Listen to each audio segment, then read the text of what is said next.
Hello, it's HardReset, and today I have 8BitDo Ultimate Free Mode Controller for Xbox.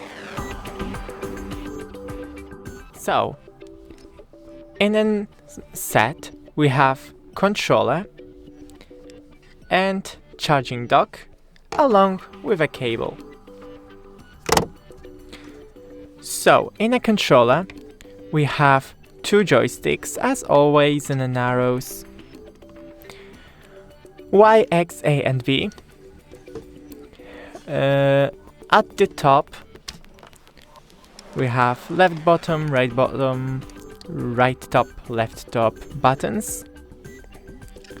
And here we have two more buttons and a switch for different connecting modes.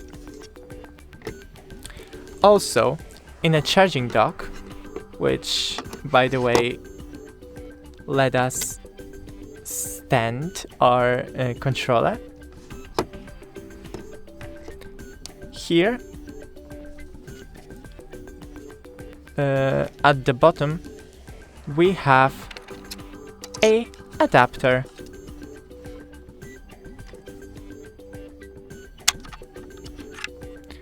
which goes to your PC or your phone to connect with it.